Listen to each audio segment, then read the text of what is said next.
Welcome to பெரியம்மா சமையல். வாங்க நம்ம ஒரு ஆரோக்கியமான குழந்தைகளுக்கு பிடிச்ச ஒரு லட்டு செய்ய போகிறோம். அதுக்கு பாசிப்பருப்பு வந்து 1 கப்பு எடுத்து வச்சுருக்கேன். இந்த மெஷர்மெண்ட் கப்பில் 1 கப்பு. எல்லாமே இதே அளவில் ஒவ்வொரு கப்பில் எடுத்து வச்சுருக்கேன். அது பார்க்கலாம். இப்போ வந்து பாசிப்பருப்பு 1 கப்பு, பொட்டுக்கடலை வந்து 1 கப் எடுத்து வச்சுருக்கோம், வேர்க்கடலை 1 கப்பு, வெல்லம் வந்து அதை விட கொஞ்சம் தூக்கலாகவே எடுத்து வச்சுருக்கு, 1.25 கப் எடுத்து வச்சுருக்கோம். எல்லாத்தையும் சேர்க்கும்போது கொஞ்சம் ஸ்வீட்டு வேணுமேனு எல்லாத்தையும் சேர்த்து ஒவ்வொன்றா தனித்தனியாக நம்ம வறுத்து எடுத்துக்கலாம். இந்த பாசிப்பருப்பு வந்து நல்லா பொன்னரமாக நல்லா வறுத்து எடுத்துக்கிடுவோம். இப்போ வந்து பாசிப்பருப்பை நல்லா சவக்க வறுத்துக்கலாம்.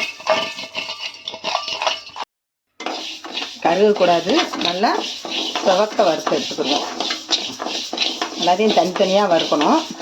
இது ரொம்ப ரொம்ப டேஸ்ட்டாக இருக்கும். குழந்தைகளுக்கு இப்போ ஸ்கூல் திறக்க போகிறாங்க. இந்த மாதிரி நம்ம ஒரு செஞ்சு வச்சுக்கிட்டோம்னா டெய்லியும் ஸ்நாக்ஸுக்கு பாக்ஸில் வச்சு ஒரு நாளைக்கு ஒவ்வொரு உருண்டை கொடுத்து விடலாம். அதுக்கு வந்து ரொம்ப டேஸ்ட்டாகவும் இருக்கும். வேறு ஸ்நாக்ஸ் கொடுக்காம இந்த மாதிரி ஸ்வீட்டாக ஒரு ஹெல்த்தாகவும் இருக்கும். பிள்ளைகளுக்கு சாப்பிட்றதுக்கு நல்லாயிருக்கும். அதனால் இன்றைக்கி நம்ம இந்த உருண்டை செய்யலாம். லட்டு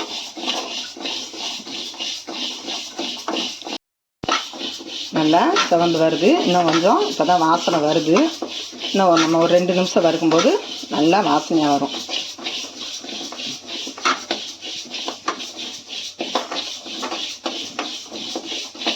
இந்த மாதிரி பருப்பாகவும் சேர்த்துக்கலாம், இல்லாட்டி முழு பயிரும் போட்டுக்கிடலாம். உடையாமல் அந்த பயிராகவும் நீங்கள் சேர்த்துக்கலாம், பாசி பயிராகவும் சேர்த்துக்கலாம். இப்போ நான் பருப்பு தான் போட்டிருக்கேன்.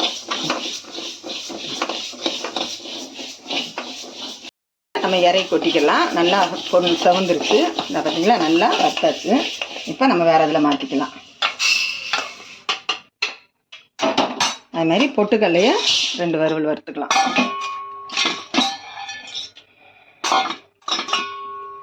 எல்லாம் சமமான அளவு தான்.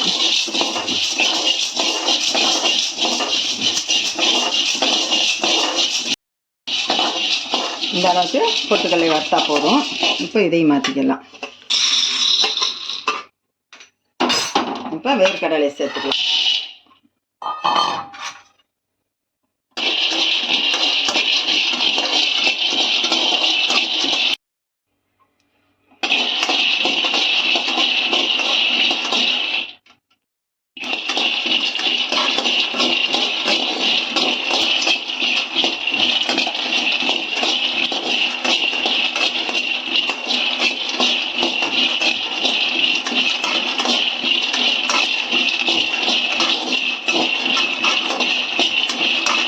வந்துடுச்சு. நம்ம ஸ்டவ் ஆஃப் பண்ணிக்கலாம். ஆரவும் எல்லாத்தையும் உதுத்து எடுத்துட்டு பொடியாக நைஸாக பண்ணிவிட்டு உங்கள்கிட்ட காப்போம்.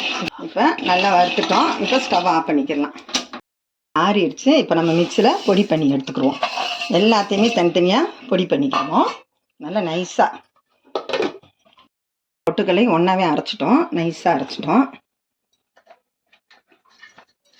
இப்போ வந்து வேர்க்கடலையும் நைஸாக அரைச்சிக்கிடுவோம். பொட்டுக்கடலை எல்லாத்தையும் ஒன்றா அரைச்சி மிக்ஸ் பண்ணிட்டோம். எல்லாமே கரெக்டாக இருக்குது. இப்போ வந்து நெய் ஊற்றிக்கிடுவோம். தாளித்து ஊற்றிக்கிடுவோம். நெய் ஒரு 3 ஸ்பூன் அளவு ஊற்றினா போதும். இது வீட்டில் உள்ள நெய்.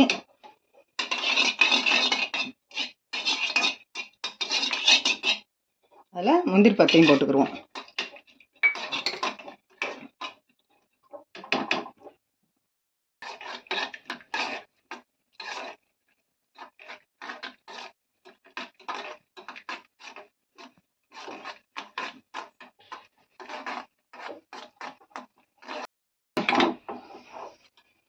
வீட்டில் உள்ள நெய்னால் நுரையா வருது, நல்லா டேஸ்ட்டாக இருக்கும்.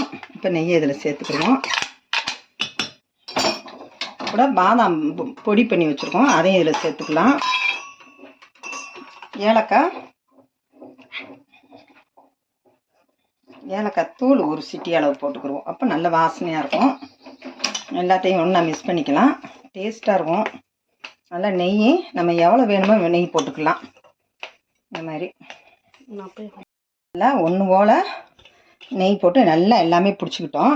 இப்போ வந்து உருட்டி எடுத்துக்கிறோம். சின்ன சின்ன உருண்டையை இந்த அளவுக்கு உருண்டை பிடிச்சா போதும். குழந்தைகளுக்கு ஒவ்வொரு உருண்டை கொடுக்கும்போது ரொம்ப ரொம்ப டேஸ்ட்டாக இருக்கும். இந்த அளவு இந்த சைஸ் போதும். இதே மாதிரி எல்லாத்தையும் நம்ம உருண்டை பிடிச்சிக்கலாம்.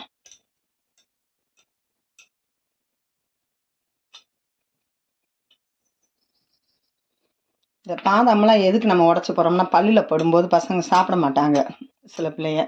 அதனால் நம்ம இப்படி பொடி பண்ணி போட்டோம்னா எல்லாமே உள்ளே சேர்ந்துருது, சாப்பிட்றதுக்கும் நல்லாயிருக்கும். இந்த மாதிரி எல்லாத்தையும் நம்ம ஒட்டி எடுத்துக்கலாம். டேஸ்டான ஹெல்த்தியான பாசிப்பருப்பு லட்டு. இந்த லட்டு வந்து குழந்தைகளுக்கு ரொம்ப ரொம்ப பிடிச்ச மாதிரி செஞ்சுருக்கோம். இதே மாதிரி நீங்கள் வீட்டில் ட்ரை பண்ணி பாருங்கள். இந்த வீடியோவுக்கு ஒரு லைக் போட்டுருங்க. பெரியம்மா சமையலுக்கு ஒரு சப்ஸ்கிரைப் பண்ணிடுங்க.